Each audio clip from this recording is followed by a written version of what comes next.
አለሁን መስሎሻል፣ ተበልተሽ አልቀሻል ይላል የሀገሬ ሰው ስተርት።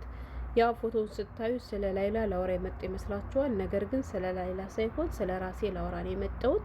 ከቻላችሁ ሁላችሁም ቪዲዮን እስከ መጨረሻ ሰምታችሁ የምታውቁቶቼ ብታስረዱ ደስ ይለኛል ማለት ነው። ወላሂ ነው የምላችሁ ዛሬ ሰላሜን ነስቶኝ ነው የዋለ። ማመን ሁሉ አቅቶኛል ማለት ነው። በዚህ አጋጣሚ ልክ እንደኔ በስደት ለረጅም ዓመት የቆያችሁቶችም ራሳችሁን ፈትሹ ማለት ነው። ራሳችሁን ፈትሹ። እውነቴን ነው የምላችሁ።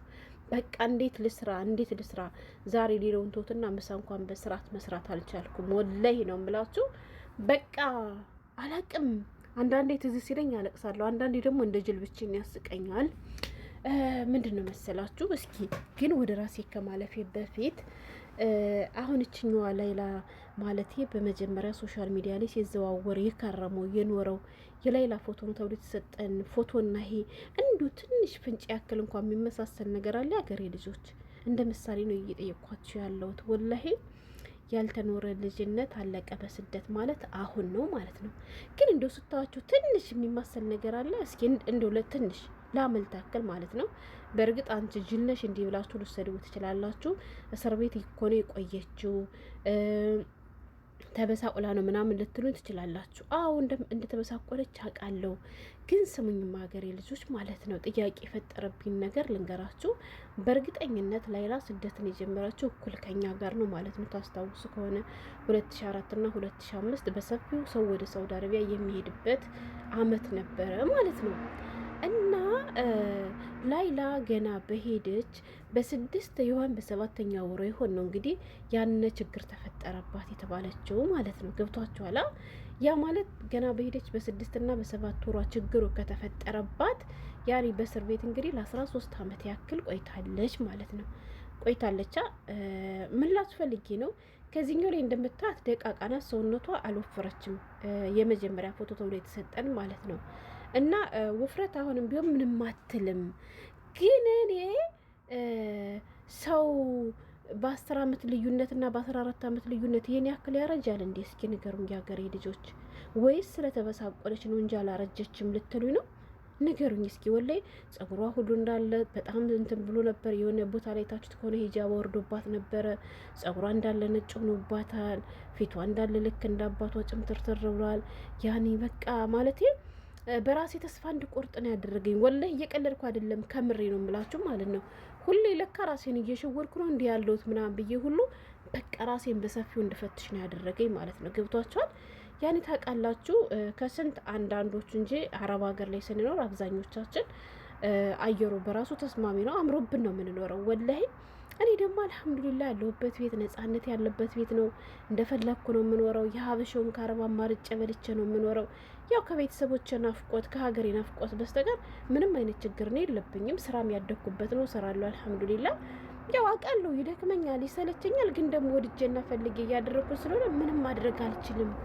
ግን ዛሬ ዝም ብዬ ሳስበው ከአመት አመት ያልፍልኛል ብዬ በመዳም ኩሽና ኩሽ እንዳልኩ አለፈብኝ ማለት ነው። እንዲህ ብዬ ራሴ እንድጠይቅ አደረገኝ። የሀገሬ ልጆች ፊት የስታዩት ማለት ነው እንዳልኳችሁ የሀበሻውን ከፈረንጅ አማርጬ እንደፈለግኩ ነው የምበላ። በስራ በኩልም ቢሆን አልሐምዱሊላህ ያው የሰው ቤት ነው። እነሱ እንኳን ባይናገሯችሁ መሰቀቃችሁ አይቀርም ነው እንጂ በፈለግኩት ሰዓት ሰርቼ በፈለግኩት ሰዓት ብተኛ ይሄን ባድርግ እንዲህ ባድርግ የሚናገረኝ የለም። ምክንያቱም ራሴ ስሬን አውቄ የሚሰራ ልጅ ስለሆንኩኝ ማለት ነው። እናላችኋለሁ ያገኘኋትን እበላለሁ። ሲደብረኝ መጥቼ የሚለው ዋይፋይ ክፍሌ ነው። እንደፈለግኩ ዋይፋይ አለ። ብፈልግ ተዘቅዝቄ ብፈልግ ተቃንቼ እንደፈለግኩ ፏ ብዬ እጠቀማለሁ። እና በቃ እጀ መስቴት ጋር ስቆም ፊቴን ብታዩት ማለት ነው የአባቴን ወይፈን መስሎ ነው የሚያበራ ፊቴ። ወላሂ እውነቴን ነው የምላችሁ። የፈለግኩ ያክል ጎማዳ ምናምን ቢሆን ፊቴ ምንም አይነት ነገር የለብኝም አልሐምዱሊላህ። እናማ ምንላችሁ ፈልጌ ነው አንድም ቀን ማርጀቴ አንድም ቀን እድሜ መሄዴ ትዝ ብሎኛ አያውቅም። ለምን እንዳልኳችሁ በቃ መስታወት ጋር ስቆም አበራለሁ። በቃ አፈርጥም ያለው ማለት ነው። አላልስቅም ወንድም ይመስቃል እንደሚያገር ልጆች እና ግን ላይላም እኩል ከኛ ሀገር ነው ስደት የጀመረችው በእርግጠኝነት ማለት ነው ብያችኋለሁ። እና ሰው በ14 እና በ13 ዓመት ልዩነት ይሄን ያክል ያረጃል ወይንስ እሷ ስለተበሳቆለች እሷ እስር ቤት ስለቆየች ነው? እስኪ ንገሩኝ። መግቢያ ላይ ምን ብያቸዋለሁ መሰላችሁ? አለሁም መስሎሻል፣ ተበልተሽ አልቀሻል ብያቸዋለሁ። እና ምን አሰብኩ መሰላችሁ? አሀ የሸቃሊት ተበልተሻል አልኩኝ። እንዴት ብትሉ ለካ ላይ ነው እንጂ በቃ ውስጤ የለም ማለት ነው እንደ እያልኩ ነበር። ወላሂ በጣም ብዙ ጥያቄ እየፈጠረብኝ ነው የዋለ እና ሰዓትም ደግሞ አልቻልኩም። እኔ እንዳለቀስኩ ነው የዋልኩት። በተለይ አባትየው በራሳቸው ቋንቋ የሆነ ምን እንደሚል አላውቅም፣ የሆነ ግጥም ደስታ ተሰምቷቸው ሲገጥሙ በጣም እያለቀስኩ ነበረ። እሷም ደግሞ እንደዛ እየተብሰቀሰቀች የአባቷን እግር ስዳብስ የአባቷን እግር ስስም ምናምን ሳይ በቃ ዛሬ በጥቅሉ ሆድ ብሶ ይዋለ ማለት ነው።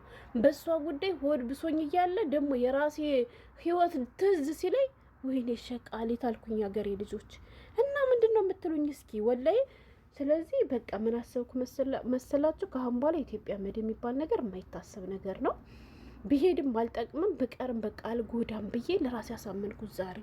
እና ግን እስካሁን ድረስ ወይስ በመጀመሪያ የሰጡን የላይላ ፎቶ አይደለም ማለት የመበሳቆል እኮ ሳይሆን ትንሽ ፊታቸው እንኳን ራሱ ምንም እኮ የሚያመሳሰላቸው ነገር የለ ሀገር ልጆች፣ ትንሽ ማለት ነው። ሰው የፈለገ ያክል ቢጠቁር ቢከሳ ቢበሳቆል እንደው ትንሽ ነገር አይገኝም? እስኪ ነገር የሚያመሳስል ነገር እንዴ ዩት እስኪ ልክ እንደ አባቷ እኮ ነው ፊቱ የተጨማደደ የኔ አባት ማለት ነው።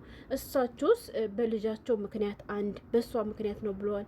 ሁለተኛ ደግሞ የልጆች አባት ናቸው።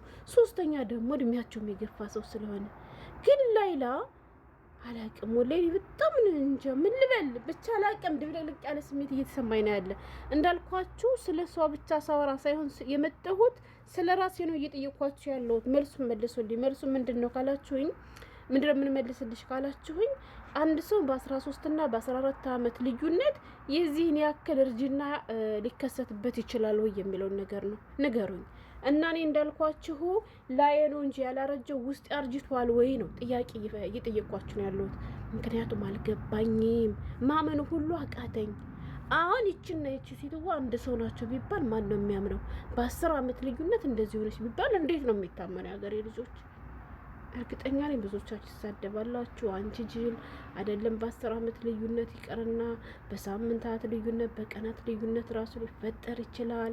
ሰው ማንን ይመስላል ኑሮውን ነው ምናምን ልትሉ ትችላላችሁ። እውነት ነው የሀገሬ ልጆች እውነት ነው። ግን እኔ ማመን አቃተኝ ወላሂ። እንዳልኳችሁ ለራሴም ጥያቄ ፈጠረብኝ። ወይስ አይ ሸቃሊትዬ አብሽሪ ተጥናኝ እኛማ ጤነኞች ሆነን እየሰራን ስለሆነ አላረጀንም። እሷ ያው በብስቁል ስለኖረች ነው፣ ስር ጨለማ ቤት ስለኖረች ነው፣ እስር ቤት ውስጥ ስለኖረች ነው እንደዚህ ሆነች የምትሉ ከሆነ ምስኪ ንገሩኝ።